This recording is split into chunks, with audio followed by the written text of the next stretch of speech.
বাংলাদেশের শিক্ষা কারিকুলাম থেকে যদি নাস্তিকতা ফ্যাসিবাদকে আমরা বিতাড়িত করতে পারি, আমাদের সন্তানের হৃদয়ে যদি আমরা ঈমান বিল গায়েব এবং সত্যবাদিতা ন্যায়পরায়ণতার মাধ্যমে যদি তাদের নেতৃত্ব সামনে নিয়ে আসতে পারি, আর আমাদেরও যদি শক্তিশালী প্রতিষ্ঠান থাকে, ডিপ স্টেটের শক্তিশালী প্রতিষ্ঠান থাকে, রাষ্ট্রের কাঠামো শক্তিশালী প্রতিষ্ঠান থাকে, তাহলে আবারও আগামী 10 বছর পর, 15 বছর পর, 30 বছর পর, 50 বছর পর, 100 বছর পর আবারও জুলাই এবং আগস্ট অভ্যুত্থান সংঘটিত হবে। আর সেই জুলাই এবং আগস্ট কোনো সরকারকে বিতাড়িত করার জন্য হবে না, কালেমার পতাকাকে রাষ্ট্রে উদ্দীন করার জন্য হবে ইনশাআল্লাহ। আসসালামু আলাইকুম ওয়া রাহমাতুল্লাহি ওয়া বারাকাতুহু। আলহামদুলিল্লাহ ওয়াহদাহু ওয়াসসালাতু ওয়াসসালামু আলা মান লা নাবিয়্যা বা'দা। প্রশংসা মহান আল্লাহ, শান্তি অবতীর্ণ হোক সর্বশেষ সর্বশ্রেষ্ঠ রাসূল আহমদ মুহাম্মদ মুস্তাফা সাল্লাল্লাহু আলাইহি ওয়াসাল্লামের প্রতি। আজকে বাংলাদেশের ইতিহাসে এক ব্যতিক্রমধর্মী এই আয়োজন, যেখানে বাংলাদেশের রাজনৈতিক অরাজনৈতিক বিভিন্ন ঘরানার আলেম এবং ওলামা, ছাত্র জনতা এবং নেতৃবৃন্দ উপস্থিত হয়েছে। যে 7টি দাবি নিয়ে আজকে এখানে আলোচনা হচ্ছে, 7টি দাবি অত্যন্ত গুরুত্বপূর্ণ। তবে আমাদের কিছু বিষয় মাথায় রাখতে হবে যে আমরা কি শুধু সাময়িক, ক্ষণিক, ইমিডিয়েট কিছু রেজাল্ট নিয়েই ক্ষান্ত হয়ে যাব, না দীর্ঘস্থায়ী, দীর্ঘমেয়াদী, সুদূর প্রসারী পরিকল্পনা নিয়ে এদেশের আলেম সমাজ এবং ছাত্র জনতা কাজ করবে। আপনাদের একটি বিষয় মাথায় রাখতে হবে যে 24 জুলাই আগস্ট গণ অভ্যুত্থানে এদেশের ধর্মপ্রাণ মুসলমান জনগণ এবং ছাত্র, মাদ্রাসার আলেম এবং ওলামাদের ব্যাপক অবদান এবং ভূমিকা ছিল। কিন্তু আপনি খেয়াল করলে দেখবেন যে রাস্তায় লক্ষ লক্ষ কোটি কোটি মুসলমান ধর্মপ্রাণ জনতা থাকলেও ক্ষমতা কিন্তু চলে গেছে এনজিওদের হাতে। তার কারণ হচ্ছে আমরা ভোটার হিসেবে, সাধারণ জনগণ হিসেবে আমাদের সংখ্যা এবং আমাদের সমর্থন লক্ষ লক্ষ কোটি কোটি হলেও রাষ্ট্রের যে ডিপ স্টেট আছে, রাষ্ট্রের যে মূল স্টেক হোল্ডার আছে, সেই জায়গায় আমাদের কোনো শক্তিশালী প্রতিষ্ঠান আমরা তৈরি করতে পারি না।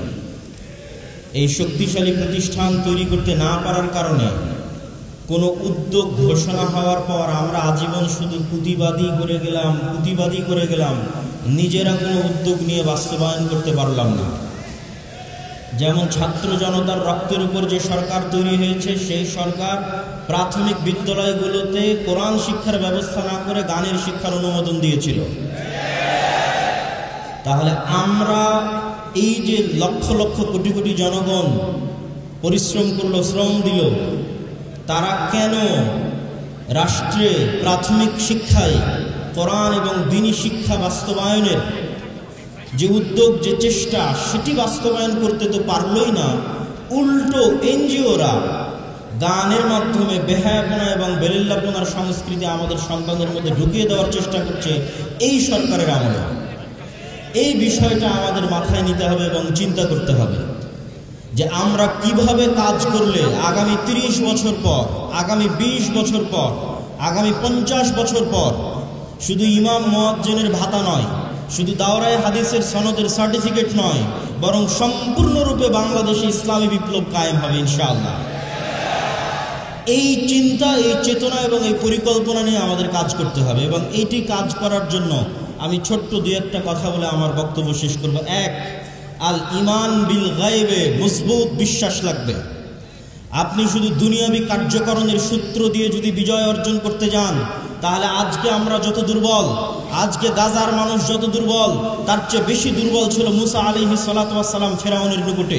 কিন্তু মুসা আলাইহিস সালাতু ওয়াস সালামের ইমান বিল গায়বে বিশ্বাস ছিল, যে ইমান বিল গায়ব আমরা সবসময় পড়ি, আমানতু বিল্লাহি ওয়া মালাইকাতিহি, আল্লাহর ফেরেশতার উপর বিশ্বাস, নূরের উপর বিশ্বাস, গায়বী মদদের উপর বিশ্বাস। আপনারা চোখের সামনে দেখেছেন 16 বছরের ফ্যাসিবাদ কিভাবে আল্লাহর গায়বী মদদে পতন ঘটেছে। এই গায়বী মদদ যদি আপনি চোখের সামনে দেখে থাকেন, তাহলে কেন বিশ্বাস করবেন না যে আল্লাহর গায়বী মদদে এদেশে একদিন পূর্ণাঙ্গ ইসলামিক বিপ্লব প্রতিষ্ঠিত হবে ইনশাআল্লাহ।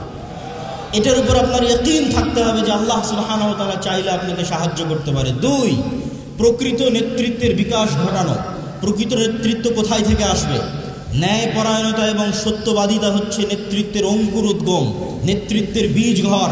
আল্লাহ যত নবী, যত রাসূল পাঠিয়েছে, প্রত্যেক নবী, প্রত্যেক রাসূল জন্মগত সত্যবাদী, জন্মগত আমানতদার, জন্মগত ন্যায়পরায়ণ। মূসা আলাইহিস সালাম যদি বানু ইসরাঈলদের সাথে বড় হতেন, উনিও বানু ইসরাঈলের স্বভাবে প্রভাবিত হতেন, কেননা গোলামের স্বভাব সবসময় সংকীর্ণ মনে হয়। এই জন্য মূসা আলাইহিস সালামকে আল্লাহ ফেরাউনের বাড়িতে লালিত পালিত করেছে, যাতে মূসা আলাইহিস সালামের সত্যবাদিতা, ন্যায়পরায়ণতা, আমানতদারিতায় চুল পরিমাণ কমতি তৈরি না হয়। কিন্তু দুঃখজনক হলেও সত্য, আমরা আজকে যারা মসজিদ মাদ্রাসার সাথে সম্পৃক্ত আছি, আমরা আজকে যারা আলেম ওলামা আছি, তারা আমাদের সমাজে যেহেতু অর্থনৈতিকভাবে সংকীর্ণ জীবনযাপন করি, ফলত অনেক ক্ষেত্রে সত্যবাদিতা এবং ন্যায়পরায়ণতার মাপকাঠিতে আমরা উত্তীর্ণ হতে পারি না। আমাদের মাথায়, অনেকের মাথায় দেখবেন গত 16 বছর ওসি, ডিসি, এসপি, মন্ত্রী, মিনিস্টার মুখে দাঁড়িয়ে আছে, কয়েকবার হজ করেছে, ওমরা করেছে, কিন্তু দেখবেন যখন চেম্বারে বসে তখন ঘুষ খায়। তাদের অন্তরে ঈমান প্রবেশ করেনি, মুনাফিকিতে ছেয়ে গেছে। এই জন্য আল্লামা ইকবাল বলেছে, সবক ফিরসে পড় সাদাকাত কা, শুজাআত কা, আদালত কা, লিয়া জায়েগা তুঝসে কাম, দুনিয়া কি ইমামত কা। মুসলমানেরা, আমি আল্লামা ইকবাল ইউরোপ ঘুরেছি, আমি আল্লামা ইকবাল পাকিস্তান, ভারত সব ঘুরেছি, তোমাদের মধ্যে সব আছে। তোমরা আজকে থেকে সত্য বলা শুরু করো, আমানতদার হও, ন্যায়পরায়ণ হও। আল্লাহ তোমাদের শুধু বাংলাদেশের ক্ষমতা দিবে না, সারা পৃথিবীর ক্ষমতা আল্লাহ মুসলমানদের দিবে ইনশাআল্লাহ। সেই স্বপ্ন নিয়ে মুসলমানদের সামনে আগাতে হবে। সম্মানিত উপস্থিতি, এবং সর্বশেষে যে কথাটি আমি বলে আমার আজকের বক্তব্য শেষ করতে চাই, আজকে যতগুলো দাবি এখানে উত্থাপিত হয়েছে তার মধ্যে সবচেয়ে গুরুত্বপূর্ণ যে দাবি বাস্তবায়ন করেই আমাদের ঘরে ফিরতে হবে, সেটা হচ্ছে বাংলাদেশের শিক্ষা ব্যবস্থা। এনসিটিভি কারিকুলাম, শিক্ষা প্রণয়ন কমিটি, শিক্ষা বাস্তবায়ন কমিটি, শিক্ষা কমিশনের নামে যত কিছু আছে, এই প্রত্যেকটাতে এই সরকারকে এবং ভবিষ্যৎ সরকারকে বাধ্যতামূলক ইসলামপন্থী এবং আলেম ওলামাদের জায়গা দিতে হবে। এই একটা দাবিতে যদি আমরা শক্ত থাকি, বাংলাদেশের শিক্ষা কারিকুলাম থেকে যদি নাস্তিকতা, ফ্যাসিবাদকে আমরা বিতাড়িত করতে পারি, আমাদের সন্তানের হৃদয়ে যদি আমরা ঈমান বিল গায়েব এবং সত্যবাদিতা, ন্যায়পরায়ণতার মাধ্যমে যদি তাদের নেতৃত্ব সামনে নিয়ে আসতে পারি, আর আমাদেরও যদি শক্তিশালী প্রতিষ্ঠান থাকে, ডিপ স্টেটে শক্তিশালী প্রতিষ্ঠান থাকে, রাষ্ট্রের কাঠামে শক্তিশালী প্রতিষ্ঠান থাকে, তাহলে আবারও আগামী 10 বছর পর, 15 বছর পর, 30 বছর পর, 50 বছর পর, 100 বছর পর আবারও জুলাই এবং আগস্ট অভ্যুত্থান সংগঠিত হবে। আর সেই জুলাই এবং আগস্ট কোনো সরকারকে বিতাড়িত করার জন্য হবে না, কালেমার পতাকাকে রাষ্ট্রে উড্ডীন করার জন্য হবে ইনশাআল্লাহ। ওয়া আখিরু দাওয়ানা আলহামদুলিল্লাহি রাব্বিল আলামিন। আসসালামু আলাইকুম ওয়া রাহমাতুল্লাহি ওয়া বারাকাতুহু। আল্লাহ সুবহানাহু ওয়া তাআলা পবিত্র কোরআন মাজিদে বলেন, আলিফ লাম মিম যালিকাল কিতাবু লা রাইবা ফীহি হুদাল লিল মুত্তাকিন। এই সেই কিতাব, পবিত্র কোরআন, যার মধ্যে সন্দেহের বিন্দুমাত্র অবকাশ নেই। আর এই কিতাব হেদায়েত স্বরূপ, আলোকবর্তিকা স্বরূপ মুত্তাকিদের জন্য। তোমরা কি জানো মুত্তাকি কারা? আল্লাযীনা ইউমিনুনা বিল গায়ব। মুত্তাকি তারাই যারা গায়েবের উপর ঈমান রাখে। গায়েব মানে হচ্ছে যা চোখে দেখা যায় না, অদেখা, অজানা। অদেখা, অজানা, অচেনা জিনিসকে গায়েব বলা হয়। যা চাক্ষুষ সচক্ষে দেখা যায় সেটা গায়েব নয়। আর গায়েবের উপর ঈমান হতে হবে ইয়াকিনের লেভেলে। ওয়াবিল আখিরাতি হুম ইউকিনুন। আর তারা পরকালের উপর ইয়াকিন রাখে। ইয়াকিন কি? আপনারা হয়তো দীর্ঘক্ষণ থেকে শুনতেছেন প্রধান বক্তা আব্দুল্লাহ বিন আব্দুর রাজ্জাক আসবে। তো এতক্ষণ ছিল ঈমান, যে ঠিক আছে আয়োজক কমিটিকে আমরা বিশ্বাস করি, হয়তো সত্যি আসবে। আর যখন আমি এখানে উপস্থিত হয়ে গেছি তখন ইয়াকিন, যে না ঠিকই তো এসেছে। তো যখন কোনো জিনিস চোখের সামনে ঘটে যায় তখনই সেটা ইয়াকিন। আমরা বিশ্বাস করি আগুন জ্বালিয়ে দেয়। সচক্ষে দেখলাম আগুন কাউকে জ্বালিয়ে দিচ্ছে, আমি নিজে আগুনে জ্বলে গেলাম। তো আগুন যে জ্বালায়, এটার উপর মানুষের বিশ্বাসের মাত্রা সর্বোচ্চ কার? যে নিজে আগুনে জ্বলে গেছে তার, না যে নিজে আগুনে জ্বলেনি তার? যে নিজে আগুনে জ্বলে গেছে তার বিশ্বাসের মাত্রা সর্বোচ্চ।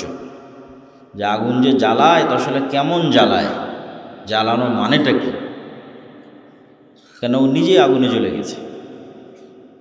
তো অবিল আখিরাতি হুম ইউকিনুন, পরকালের উপর ইয়াকিন লাগবে মানে মারা যাব না মারা গেছি। মারা যাব এটা তো স্বাভাবিক বিশ্বাস, যে ঠিক আছে আমার গ্রামের ওই লোকও মারা যাচ্ছে, কালকে দেখলাম আর একজন মারা গেল, পরশু দেখলাম আর একজন মারা গেল, তো আসলে আমিও একদিন মারা যাব, এটা বিশ্বাস। আর ইয়াকিন কি, আমি মারা গেছি। যেমন আব্দুল্লাহ বিন আব্দুর রাজ্জাক চলে এসেছে, এরকম ইয়াকিন হচ্ছে আমি মারা গেছি। আল্লাহ সুবহানাহু ওয়া তাআলা নবীদের অনেক নবীকে গায়েব দেখার সুযোগ দিয়েছেন, যার কারণে তাদের ঈমানের মাত্রাটা অনেক বেশি।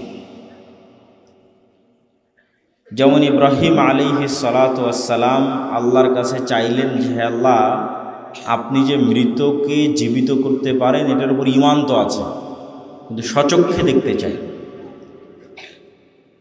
আল্লাহ বলছে আওয়ালাম তুমিন, তুমি কি ঈমান আনোনি? হ্যাঁ অবশ্যই ঈমান এনেছি। ওয়ালাকিন লিয়াতমাইন্না কলবি, কিন্তু আমার অন্তরের বিশ্বাসের মাত্রাকে আরও সর্বোচ্চ লেভেলে নিয়ে যাওয়ার জন্য সচক্ষে দেখতে চাই যে আপনি মৃতকে জীবিত করতে পারেন। তো আল্লাহ বললেন 4টে পাখি ধরো, জবাই করো, 4টে পাহাড়ে রেখে আসো, গোস্ত মিক্স করে ওদের নাম ধরে ডাকো, উড়ে আসবে, তাহলে তুমি সচক্ষে দেখবা যে পাখিকে আমি জীবিত করলাম। আমরা বিশ্বাস করছি জান্নাত এবং জাহান্নাম আছে, আর মুহাম্মদ সাল্লাল্লাহু আলাইহি ওয়াসাল্লাম জান্নাত এবং জাহান্নাম সচক্ষে দেখেছেন। আমরা বিশ্বাস করছি কবরের আযাব হয়, আর নবীদের অনেকেই সচক্ষে কবরের আযাব দেখেছেন। তাহলে তাদের বিশ্বাসের মাত্রা এবং আমাদের বিশ্বাসের মাত্রার মধ্যে পার্থক্য আছে। যতক্ষণ মুসলমানদের বিশ্বাস ঈমান বিল গায়বে ইয়াকিনের স্তরে না যাবে, ততক্ষণ মুসলমানদের বিজয় সম্ভব নয়, কখনোই নয়। আমরা সাধারণত সেকুলার পৃথিবীতে সেকুলার জীবন যাপন করছি, এই জন্য আমরা সবসময় কম্প্রোমাইজ করাতে ব্যস্ত। মুসা আলাইহিস সালাতু ওয়াস সালামের কওম এবং তিনি ফেরাউনের নিকটে দুনিয়াবী শক্তির দিক থেকে যতটা দুর্বল ছিলেন, আজকের গাজার মানুষেরাও অতটা দুর্বল নয় ইসরায়েলের কাছে। কিন্তু আজকের গাজার মানুষের যদি কোনো দুর্বলতা থাকে সেটা ঈমান বিল গায়বে দুর্বলতা। আজকের মুসলমানদের যদি কোনো দুর্বলতা থাকে ওটা ঈমান বিল গায়বে দুর্বলতা। আর মুসা আলাইহিস সালাতু ওয়াস সালামকে আল্লাহ সচক্ষে শিখিয়েছেন আল্লাহর গায়েব কি। আপনি দীর্ঘদিন থেকে যেই ফোন ব্যবহার করে আসতেছেন, আমি সেই ফোনকে পরিবর্তন করে আরেকটা জিনিস বানিয়ে দিলাম। তো মুসা আলাইহিস সালামকে আল্লাহ ওই দিন নতুন কোনো লাঠি দেয়নি। মুসা আলাইহিস সালাম দীর্ঘদিন থেকে এই লাঠি ব্যবহার করে আসতেছে। আল্লাহ আবার ওটা রিচেক করতেছে, মুসা তুমি এটা কী করো এই লাঠি? তো বলে আল্লাহ এই লাঠি দিয়ে গর্ত পড়লে লাফ দিয়ে পার হই।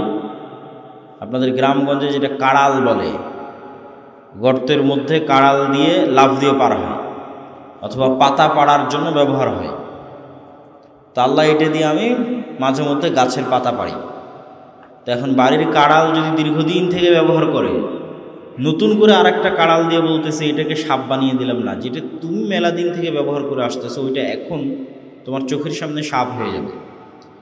যাতে তুমি এই বিশ্বাসে ইয়াকিন অর্জন করো যে পৃথিবীতে যা চোখে দেখা যায় তাই সব নয়, এর আড়ালে গায়েব বলে কিছু আছে, যার একচ্ছত্র মালিকানা আল্লাহ সুবহানাহু ওয়া তাআলার উপরে।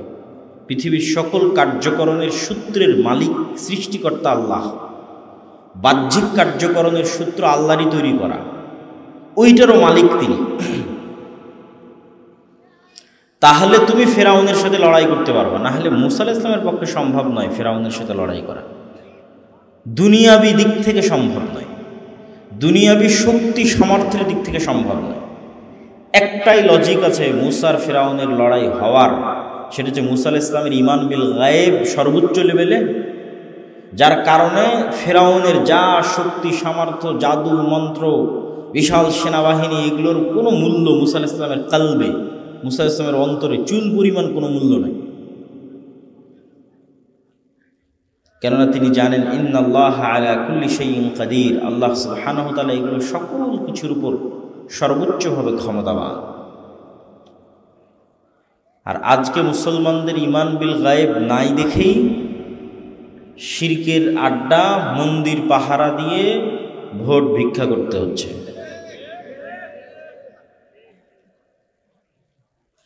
এইভাবে যত ঈমান বিল গায়েব কমবে তত দুনিয়াবি বিষয়ে ধর্মের নামে কম্প্রোমাইজ হবে। এবং আমাদের ব্যক্তিগত, আমাদের পারিবারিক, আমাদের সামাজিক, আমাদের রাষ্ট্রীয় জীবনেও আমরা আমাদের ব্যক্তিগত জীবনে, পারিবারিক জীবনে দুনিয়ামুখী। কেননা আমাদের ঈমান বিল গায়েব তথা পরকালের উপর ইয়াকিন নাই। শুধু মুখেই বলেছি যে পরকাল আছে, কিন্তু পরকালীন জীবনই যে সব কিছু, ওই লেভেলের বিশ্বাস আমাদের নাই। কুতিলা আসহাবুল উখদুদ ওয়ামা নাকামু মিনহুম ইল্লা আন ইউমিনু বিল্লাহিল আজিজিল হামিদ। বিশাল গর্ত খোঁড়া হয়েছে, সেই গর্তে আগুন জ্বালিয়ে দেওয়া হয়েছে, আর সেই আগুনে আসহাবুল উখদুদকে ঝাঁপিয়ে পড়তে বলা হচ্ছে। আর আল্লাহ নিজে কোরআনে বলছে ওয়ামা নাকামু মিনহুম, দুনিয়ার মানুষ, গাবতলীবাসী, রামেশ্বরপুরবাসী, তোমরা কি জানো যে আমি সূরা বুরুজে যেই আসহাবুল উখদুদের ঘটনার বর্ণনা তোমাদেরকে দিচ্ছি, এই আসহাবুল উখদুদকে আগুনে নিক্ষেপ করা হচ্ছে। তোমরা কি জানো এরা কেন আগুনে নিক্ষিপ্ত হচ্ছে? ওয়ামা নাকামু মিনহুম ইল্লা ইউমিনু বিল্লাহিল আজিজিল হামিদ। তারা আগুনে নিক্ষিপ্তই হচ্ছে শুধু এই কারণে যে তারা আমার উপর বিশ্বাস রাখে, ঈমান রাখে, শুধু এই কারণে। তো শুধু আল্লাহর উপর ঈমান রাখার কারণে ওদের বলা হচ্ছে যে হয় ঈমান ত্যাগ করো, না হয় আগুনে ঝাঁপ দাও। তো ওরা স্বেচ্ছায় আগুনে ঝাঁপ দিচ্ছে এই জন্য যে ওদের অবিল আখিরাতি হুম ইউকিনুন, পরকালের উপর বিশ্বাসটা ওদের ইয়াকিনের লেভেলে। ওদের বিশ্বাস এত সর্বোচ্চ স্তরে যে ওরা দেখতে পাচ্ছে আগুনের মধ্যে জান্নাত আছে। বলেন আল্লাহু আকবার। এমনি মুখের কথাই নয় যে জান্নাত আছে চলে গেলাম, না, এটা হচ্ছে ইয়াকিনের স্তরে বিশ্বাস যে আগুনে আমরা ঝাঁপ দিচ্ছি এই আগুনের মধ্যেই জান্নাত আছে। আর যদি দুনিয়াবি স্বার্থের কারণে এখন এই আগুনে ঝাঁপ না দিই তাহলে এটাই জাহান্নাম। কিন্তু যদি আমাদেরকে দাঁড় করিয়ে দেওয়া হয় তাহলে কি হবে? যেহেতু আমরা দুনিয়ামুখী জীবনযাপন করি, বস্তুবাদী, আমাদের ঈমানের যে 6টা স্তর, এই 6টা স্তরের উপর আমাদের ঈমান মজবুত নয়। ফলত আমরা দুনিয়াবী দৃষ্টিকোণ থেকেই চিন্তা করব যে এখন আগুনে ঝাঁপ দিলে মরে গেলাম, সব শেষ হয়ে গেল, কত চাওয়া পাওয়া ছিল, কত প্ল্যান ছিল, বাড়ি গাড়ি করবো, এই করবো, শেষ সব শেষ হয়ে গেল। অতএব এখন সাময়িক সময়ের জন্য যদি কম্প্রোমাইজ করে যদি বেঁচে থাকা যায় তো এটাই তো অনেক, এটাই তো ভালো। অতএব আগুনে ঝাঁপ না দিয়ে কোনো মতে বেঁচে থাকলেই ভালো। কেননা আমরা শুধু মনে করি যে দুনিয়াটাই সব কিছু, পরকালই যে সব কিছু, ওই লেভেলের বিশ্বাসই তৈরি হয়, ওই পর্যায়ের ঈমানই তৈরি হয়নি। তাহলে আপনি কিভাবে ইসলামী রাষ্ট্র তৈরি করবেন? বাংলাদেশের সবচেয়ে পরহেজগার মানুষকেও যদি রাষ্ট্র ক্ষমতা দেওয়া হয় তাহলে বাংলাদেশে তিনি ইসলাম প্রতিষ্ঠা করতে পারবেন না। কেন রাষ্ট্রে তিনি ইসলাম প্রতিষ্ঠা করতে পারবে না? এই জন্য যে আজ যদি আপনি বাংলাদেশের রাষ্ট্রে ইসলাম প্রতিষ্ঠা করেন, বিশ্বের যারা বড় বড় মোড়ল আছে তারা আপনার পক্ষে থাকবে না বিপক্ষে যাবে? বলেন, একটু জোরে বলেন, পক্ষে না বিপক্ষে? বিপক্ষে। আর যখন দেখবে আপনি কারো কথা শুনছেন না, তখন আপনার বিরুদ্ধে অবরোধ দিবে, অর্থনৈতিক অবরোধ, বলে এর সাথে ডলারের লেনদেন বন্ধ। যেমন আফগানিস্তান এবং ইরানের উপর অবরোধ দেওয়া আছে, এর সাথে অস্ত্র কেনা বেচা বন্ধ, এর সাথে বাণিজ্যিক চুক্তি বন্ধ। তখন দেখা যাচ্ছে আর ইউরোপ আমেরিকা থেকে আর টাকা আসে না, ডলার আসে না, আইফোন অ্যান্ড্রয়েড সেট আর ঢোকে না। অন্তত দুনিয়াবি যত সুযোগ সুবিধা এখন রামেশ্বরপুরের মানুষ ব্যবহার করতেছে তার 90% সুযোগ সুবিধা কমে যাবে। এসি, ফ্রিজ, বৈদ্যুতিক সার্ভিস সব ডাউন হয়ে যাবে। তাহলে পরের দিনই গাবতলী, রামেশ্বরপুর, বগুড়া, বাংলাদেশের মানুষ রাস্তায় বের হয়ে বলবে এই ইসলামের দরকার নাই বাবা, তোমরা যাও তো, আগে ভালো মতন থাকা, খাওয়া, পড়া যেটার ব্যবস্থা ছিল সেটার আগে দরকার আছে। না কথা আমি ভুল বললাম? এটাই বাস্তব। কেননা তাদের ইমানই তো মজবুত হয়নি, তাহলে কিভাবে তারা ইসলামের উপর টিকে থাকবে? ইসলামের উপর টিকে থাকার জন্য যেই লেভেলের সবর দরকার, ওই লেভেলের সবরই তো তাদের মধ্যে তৈরি হয়। তো আপনি বলবেন আমরা যদি না পারি, আফগানিস্তানের মানুষ, গাজার মানুষ তারা কীভাবে পারছে? এই জন্য আমি বলেছি যে কোনো কিছুর পরিপূর্ণ ধ্বংস হওয়া ছাড়া পরিপূর্ণ উত্থান সম্ভব নয়। গাজা এবং আফগানিস্তানে সম্ভব হয়েছে এই জন্য যে ওখানে সব কিছু পরিপূর্ণরূপে ধ্বংস হয়ে গেছে। সব কিছু যখন পরিপূর্ণরূপে ধ্বংস হয়ে যায় তখন মানুষের চাহিদা কমে আসে। বাংলাদেশের রামেশ্বরপুরের মানুষের চাহিদা আর আফগানিস্তানের মানুষের চাহিদা এক নয়। বগুড়ায় শহরে যারা আছে এদের চাহিদা কবে বগুড়াতে KFC খুলবে, কবে বগুড়াতে সাবওয়ে, আমেরিকান কোম্পানি তারা আসবে। এদের চাহিদার লেভেল ভিন্ন, অন্য ধরনের চাহিদা। যে চাহিদাগুলো সব দুনিয়াবি, কেন অটোমেটিক দুনিয়াবি অনেক সুযোগ সুবিধা তারা ভোগ করতেছে। আর আফগানিস্তানের মানুষের এতটুকু চাহিদা কোনো মতে বাঁচতে পারলেই হয়, বাঁচার নিরাপত্তা যে দেবে সেই ঠিক আছে, কেন সবই তো ধ্বংস হয়ে গেছে। সবই যখন ধ্বংস হয়ে গেছে তখন বাঁচার নিরাপত্তা যে দিবে সেটাই সবচেয়ে বড় নিয়ামত।